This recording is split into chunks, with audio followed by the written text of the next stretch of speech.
The morning fog clung to the ancient redwoods like a protective shroud, obscuring the forest floor in Havenwood, Northern California. Ethan Blackwood stood at the edge of his property, the dew-soaked grass dampening his worn work boots. His weathered hands wrapped around a mug of black coffee as his eyes fixed on the boundary markers recently hammered into the ground, bright orange plastic ribbons fluttering from trees, marking them for destruction. Among them was the massive redwood that had stood sentinel over the Blackwood land for centuries. At 53, Ethan's face carried the lines of a man who'd seen too much. 15 years had passed since Vietnam, but the war still visited him nightly. The forest had become his sanctuary, the steady presence of the ancient trees providing a stillness his mind rarely found elsewhere. He took a deep breath of the pine-scented air, savoring the momentary peace before the inevitable confrontation. "They marked the Guardian," he said to his daughter Emma, who approached from the cabin, her college textbooks clutched to her chest. At 20, Emma was studying environmental science, her passion for preservation a point of pride for Ethan. "Dad, they can't just take it. That tree's been here longer than this country has existed," Emma replied, her voice carrying the determined edge she'd inherited from him. Ethan nodded, taking another sip from his mug. "Your grandfather showed it to me when I was just a boy. Said his grandfather had done the same."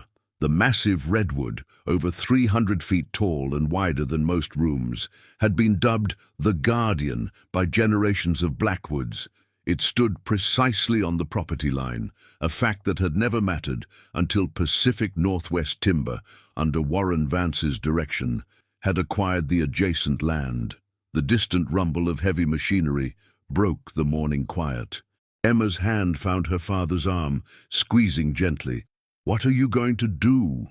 Ethan set his mug down on a nearby stump. "I'm going to talk to them, reason with them." But reason, he knew, rarely prevailed against profit. The logging crew arrived with industrial efficiency, trucks, chainsaws, and men in hard hats who avoided eye contact as Ethan approached. Their foreman, Mike Delaney, a local man Ethan had known for years, stepped forward with visible discomfort. "Morning, Ethan," Mike said, clipboard in hand. "Look, I'm just following orders here. That tree's on my property line, Mike. It's been in my family for generations," Ethan stated calmly, though his jaw tightened. "You need to check your survey again." Mike shook his head. "Survey's been triple-checked. The company has rights to everything on this side of the line." He pointed to a metal stake driven into the ground, which Ethan knew hadn't been there a week ago. "That stake's new and it's wrong," Ethan countered, crossing his arms. Mike sighed. "Take it up with management, Ethan. I've got a job to do." He glanced at his watch. "Mr. Vance himself is coming out today to oversee the operation. Says this tract is priority 1. As the crew began to set up around the smaller trees, Ethan returned to his cabin to call the county surveyor, though he knew bureaucracy moved slower than chainsaws.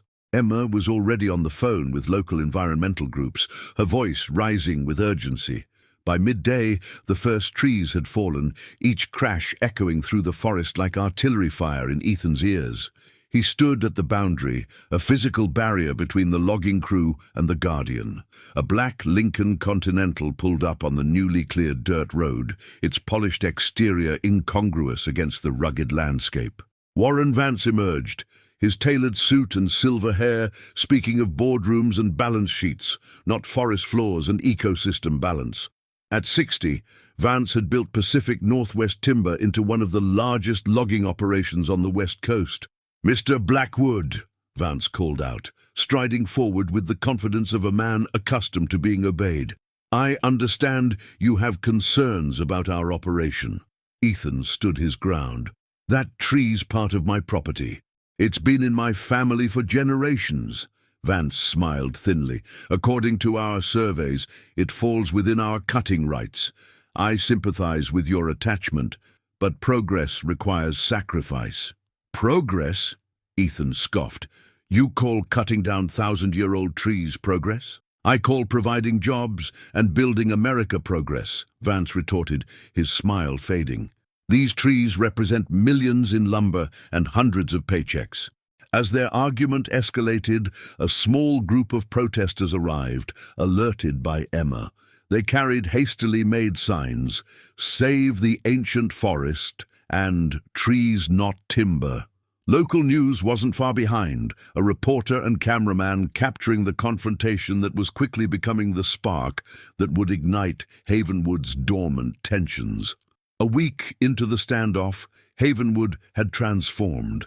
What began as a dispute over a single tree had evolved into a microcosm of the larger battle between environmental preservation and economic development sweeping across America's timber country. The town, typically quiet and unified, now found itself divided, with yard signs proclaiming allegiances to either "Jobs First" or "Save Our Forest." At Marty's Diner, the town's de facto community center, Ethan sat in a corner booth, newspaper spread before him. The front page headline read, "Timber Dispute Escalates, Injunction Sought." Beside him sat Tom Mercer, a local attorney and childhood friend who had agreed to help with the legal battle. The survey records from 1932 clearly show the boundary line running south of the Big Redwood, Tom explained, sliding worn documents across the table. But Vance's company filed an amendment based on a 1974 reassessment that conveniently shifts the line north. Ethan studied the papers, the technical jargon swimming before his eyes. Can they do that? Legally? It's murky. That's why I've filed for an emergency injunction to halt the cutting until we get a proper hearing. Tom lowered his voice. But Vance has deep pockets and deeper connections. The judge assigned to our case played golf with him last Sunday. The bell above the diner door jangled, and conversations hushed as Warren Vance entered, accompanied by the town's mayor, Bill Hopkins. Vance nodded curtly toward various patrons, his gaze lingering momentarily on Ethan before he settled into a booth on the opposite side of the diner. Lisa, the waitress who had known Ethan since high school, refilled his coffee.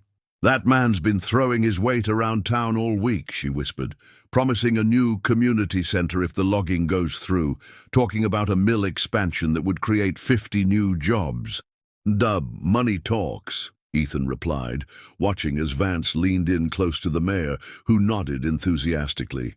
"Yeah, but not everyone's buying what he's selling," Lisa countered. "Half the town's behind you, Ethan. That tree means something to a lot of folks around here." Outside the diner, a group of Pacific Northwest Timber employees gathered, their company jackets marking them as a unified front. Among them was Mike Delaney, who caught Ethan's eye through the window. The look they exchanged was laden with the weight of divided loyalties. Back at the Blackwood property, Emma had coordinated a rotation of volunteers to maintain a constant presence near the Guardian. Small tents dotted the perimeter, a makeshift camp of resistance. Academics from nearby universities arrived to document the tree's ecological significance, while local indigenous representatives spoke about its cultural importance. Ethan parked his truck and walked toward the growing crowd, surprised by how the movement had swelled in his brief absence. A young professor was addressing the group, explaining how ancient redwoods created entire ecosystems within their massive trunks. "Dad!" Emma called, rushing over. "The university's environmental law clinic has agreed to join our case pro bono. And look," she gestured toward a television crew setting up equipment. "National coverage. They're doing a segment on David versus corporate Goliath." Ethan nodded, uncomfortable with the attention but understanding its necessity.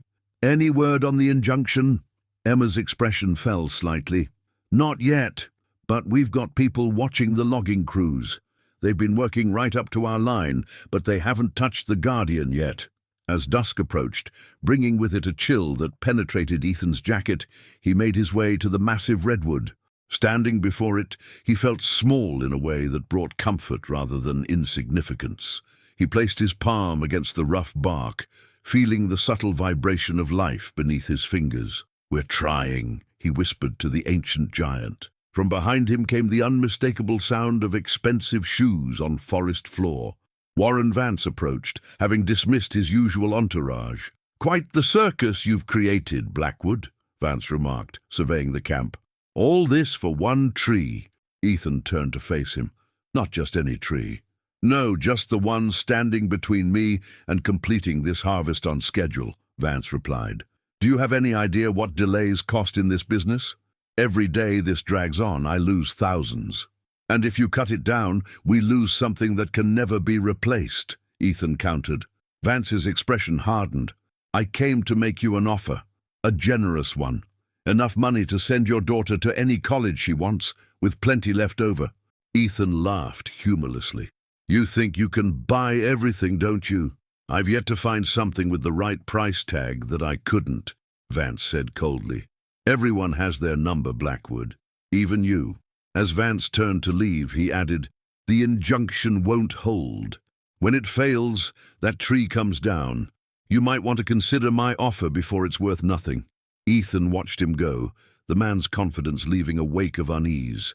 Later that night, as he sat on his porch, the forest alive with the sounds of nocturnal creatures, Emma joined him, wrapping a blanket around her shoulders against the night chill. What if we lose, Dad? She asked, the question hanging between them. Ethan gazed toward the Guardian, its massive silhouette visible against the starlit sky. Then we lose fighting for something that matters, he answered, though the weight of potential defeat pressed heavily upon him. The courthouse steps were crowded with bodies and opinions as Ethan pushed through, Tom at his side. News cameras tracked their progress, reporters shouting questions that blended into an incomprehensible din. Inside, the hearing room offered little more space, packed with supporters from both sides. Loggers in their work clothes on one side, environmentalists and community members on the other. Judge Walter Simmons, a man whose jowls seemed permanently fixed in a downward trajectory, called the room to order. This court will hear arguments regarding Blackwood versus Pacific Northwest Timber concerning property boundaries and the emergency injunction to halt logging operations. For 2 hours, lawyers traded technical arguments about survey methodologies, historical property records, and the economic versus environmental impact of the disputed redwood. Vance's legal team, 3 attorneys in suits that cost more than Ethan's truck, presented computerized models showing the minimal ecological impact of removing just one tree. When it was Tom's turn, he focused on the human element. This isn't simply about property lines, Your Honor. It's about heritage. The Blackwood family has been stewards of this land for 5 generations. That redwood isn't just a tree, it's a living monument to their history and to our community's identity. Judge Simmons peered over his glasses. While I appreciate the sentiment, Mr. Mercer, this court must rule on legal grounds, not emotional ones. As the hearing concluded, the judge announced he would review the evidence and deliver his ruling the following morning. Outside, rain had begun to fall, a gentle drizzle that matched Ethan's dampened spirits. What do you think? He asked Tom as they descended the courthouse steps. Umbrellas unfurled against the increasing downpour. Tom sighed, his breath visible in the cool air. Honestly, it could go either way. The survey evidence is conflicting, but Vance's team made a compelling economic argument. Emma waited by the truck, having given up her seat in the courtroom to an elderly neighbor who had known the Guardian since childhood. How did it go? We'll know tomorrow, Ethan replied, unlocking the doors. For now, we keep the vigil. Back at the boundary line, the protest camp had grown subdued under the persistent rain. Tarps, stretched between trees, provided minimal shelter for the volunteers, who huddled around small camp stoves for warmth. The logging machinery stood silent across the line, operators having called it a day due to the weather. As evening approached, the rain intensified. Ethan checked the creek that ran through his property, noting with concern how quickly it was rising. Northern California storms could turn treacherous with little warning, transforming gentle streams into raging torrents within hours. We should warn the camp, he told Emma, grabbing his heavy raincoat. This valley can flood when the creek overflows. Together they made rounds, advising protesters to move to higher ground or accept their offer of shelter in the Blackwood barn. Most heeded the warning, packing up essential gear and retreating to safety. As midnight approached, the storm unleashed its full fury. Wind howled through the redwoods, bending smaller trees and sending branches crashing to the forest floor. The creek had breached its banks, water spreading across the lowlands where much of the logging equipment was parked. Ethan, unable to sleep, sat by his window watching nature's display of power. The telephone rang, startling him from his vigil. "Blackwood," he answered, expecting perhaps an update from Tom or a concerned neighbor. "Your injunction's been denied." Warren Vance's voice came through the line, tinged with satisfaction. "Judge signed the order an hour ago. My crew will be on site at dawn, rain or shine." Ethan's grip tightened on the receiver. "In this weather? That's reckless, Vance. The ground's saturated. It's dangerous to bring heavy equipment in now." "I've lost a week of production already," Vance snapped. "That tree comes down tomorrow. I suggest you keep your protesters clear of my operation." The line went dead. Emma appeared in the doorway, her expression questioning. Ethan relayed the conversation, watching his daughter's face fall. "He can't do this," she insisted. "Not in these conditions. I'll call everyone, get the word out. We'll form a human chain if we have to." Ethan shook his head. "No, it's too dangerous. I won't risk anyone getting hurt. So we just give up," Emma challenged, her voice rising. "After everything?" "Not giving up," Ethan replied, reaching for his coat again. "But I need to check on something. Stay here, please." Outside, the rain was relentless, dripping from the brim of his hat as he made his way toward the Guardian with a flashlight. The massive tree stood firm against the storm, as it had against countless others throughout its long life. But as Ethan's light played across the ground around its base, he noted with alarm how the soil had begun to erode on one side, exposing massive roots that typically remained buried. The creek had carved a new path, diverting water directly toward the ancient redwood. Nature itself seemed to be responding to the threat, undermining the very ground that held the Guardian in place. Ethan worked through the night, digging channels to redirect the water, piling sandbags he kept for flood seasons around the exposed roots. By dawn, exhausted and soaked to the skin, he had done all he could. As the first grey light broke through the clouds, the rumble of engines announced the arrival of Vance's crew. The storm had weakened but not passed, rain still falling steadily as logging trucks navigated the muddy access road. Warren Vance's Lincoln was among the vehicles, the executive apparently intent on witnessing the Guardian's fall personally. He emerged wearing rubber boots beneath his tailored pants, a concession to the conditions that did nothing to diminish his air of authority. "Clear the area, Blackwood," he called out, gesturing toward the machinery moving into position. "It's over." Ethan stood his ground, planted between the approaching crew and the redwood. "This is dangerous, Vance. The ground's unstable. The tree's roots are exposed on the creek side." "Save the excuses," Vance dismissed him with a wave. "We have professionals who know how to fell a tree safely." Mike Delaney approached, rain dripping from his hard hat. "Boss, Ethan might be right. I've never seen the creek this high. Maybe we should wait another day, let things dry out." Vance's expression darkened. "We've waited long enough. Get your men in position, Mike. That's an order." The chainsaw operators approached the Guardian with visible reluctance, exchanging uneasy glances as they assessed the massive trunk and the sodden ground surrounding it.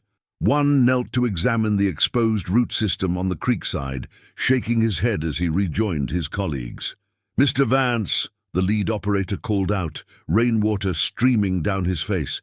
"This isn't safe. The tree's stability is compromised by the flooding.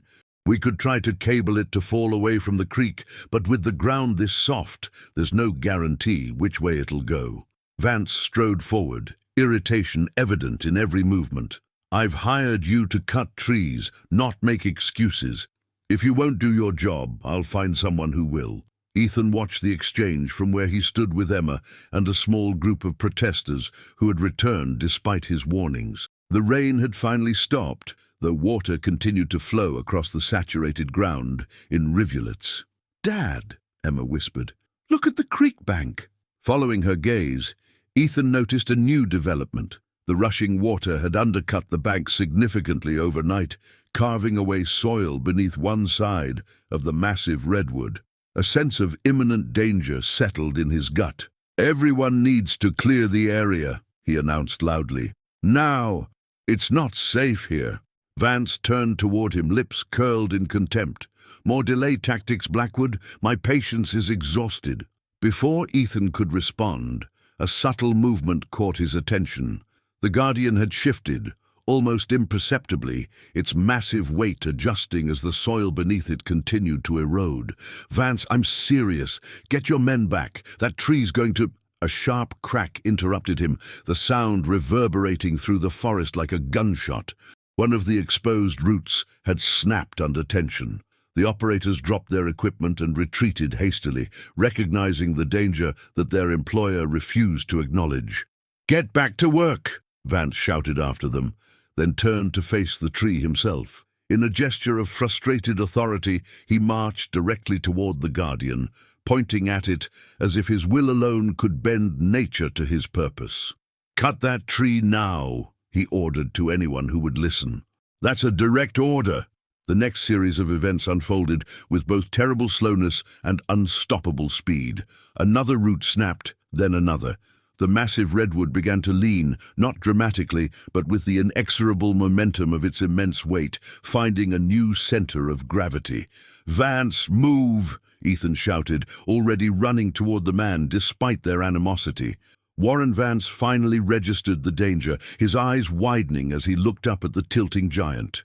He turned to flee, but his expensive rubber boots sank into the mud, slowing his retreat. He made it almost to his Lincoln before the Guardian surrendered its centuries-old stance. The fall of the ancient redwood was oddly graceful, a slow-motion descent that seemed to pause the world around it. Birds burst from the canopy in alarm. The collective gasp of witnesses hung in the air. Then came the impact, a ground-shaking collision as the massive trunk met earth, its upper branches landing precisely atop Vance's luxury car, crushing the roof to the level of the dashboard in an instant. Silence followed, broken only by the continuing gurgle of the creek and the distant call of a startled hawk. Then chaos erupted. People rushing toward the car, shouting for help, for ambulances, for tools to cut away branches. Ethan reached the vehicle first, peering through the shattered window to find Vance pinned in the driver's seat, conscious but trapped. Their eyes met through the cracked glass. "Hold on!" Ethan instructed, trying the door handle only to find it jammed. "We'll get you out." For the next hour, rescue workers carefully extracted Warren Vance from the wreckage. The man emerged with a broken arm and leg, but remarkably, no life-threatening injuries. As paramedics loaded him into an ambulance, his gaze fixed on the fallen Guardian, its massive form now horizontal after centuries of reaching toward the sky. In the days that followed, Havenwood buzzed with discussions of divine intervention, karma, and the ironies of fate. Pacific Northwest Timber's operations were temporarily suspended pending safety reviews. Warren Vance, from his hospital bed, issued no statements but was reported to have stared silently at the wall when visitors mentioned the incident. 2 weeks after the Guardian's fall, Ethan received an unexpected letter bearing the Pacific Northwest Timber letterhead. Inside was a legal document transferring a 20-acre buffer zone around the Blackwood property line to Ethan's ownership, along with a brief note, "Some things, it seems, have a price beyond calculation. The land is yours to steward as your family always has. The fallen redwood remains where it lies, a monument to hubris. Mine, not nature's." It was signed simply Vance, in a handwriting made uneven by a cast-bound arm. That evening, Ethan and Emma sat on their porch, looking out toward where the Guardian now rested. Already, forest life had begun to adapt to the new landscape, ferns sprouting along the massive trunk, birds investigating potential nest sites in the exposed root system. "What will happen to it now?" Emma asked, her hand resting on her father's weathered one. Ethan considered the question, watching as the setting sun cast long shadows across the fallen giant. "It becomes part of the forest floor. Nurse log for 1,000 new beginnings. And Vance, he'll heal. Maybe learn something from this, maybe not." Ethan sighed. "But the forest will go on, with or without any of us." Udidim, as darkness settled over Havenwood, bringing with it the chorus of night creatures, Ethan thought about resilience, how it manifested in ancient trees, in damaged ecosystems, and in human hearts. The Guardian had fallen, but its presence would continue to shape this small corner of the world for centuries to come, its massive trunk slowly returning to the soil from which it had risen, feeding new life in its long, slow surrender to time. In its own way, it remained a guardian still,